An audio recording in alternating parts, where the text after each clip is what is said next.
The late afternoon sun cast long shadows across the waterfront estate, highlighting the meticulous care that had gone into every corner of the property. The lodge stood proudly, the docks secure, and the surrounding fields tranquil, yet Karen's obsessive need for control had once again found a way to disrupt the peace. This time, her outrage centered around an imagined flaw. She claimed that our credentials were outdated and sought to use this as a pretext to seize authority over the estate.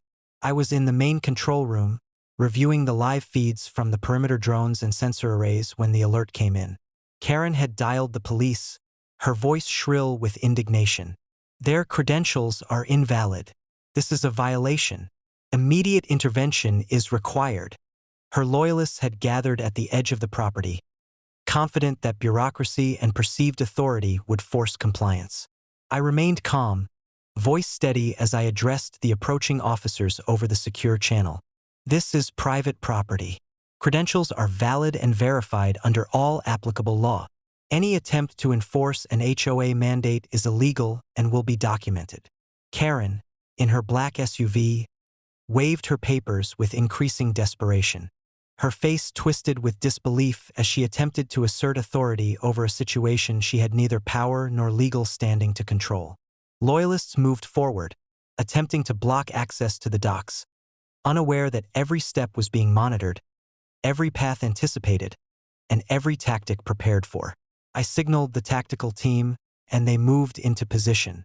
Former Marines, law enforcement veterans, and trained family members secured every approach and access point. Non-lethal deterrence ensured the loyalists could not advance without risk of containment. Drones captured every movement, every word, and transmitted live data back to the command center.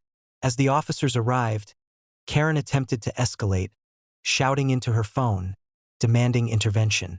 But once they verified credentials, assessed the legality of the estate, and observed the prepared defense, her authority was instantly nullified. The HOA's obsession with control had left them vulnerable to exposure, and every action she took was recorded as evidence of harassment and attempted interference. With calm efficiency, I presented my credentials in full view of the officers. They verified authenticity, recognized lawful authority, and made clear to Karen that her interference was baseless. At that precise moment, I invoked my lawful right and strategic foresight. Using the combination of verified credentials and authority over HOA governance, I assumed her position on the council. The tables had turned. Karen's obsession and aggression, which had escalated over countless attempts, culminated in her losing control entirely.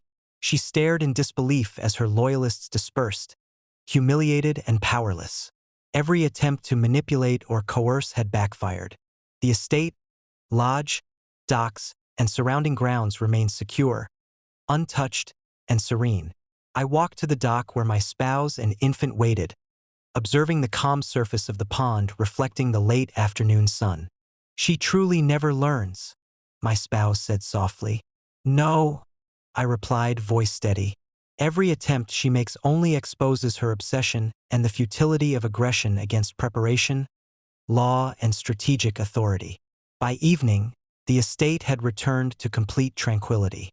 Karen's interference had reached new heights of absurdity, yet tactical readiness, verified authority, and meticulous planning had preserved the property, the lodge, and the family once again. Karen's obsession had been decisively neutralized, and the estate stood untouchable, serene, and fully under control, a testament to preparation, strategy, and lawful supremacy over reckless ambition.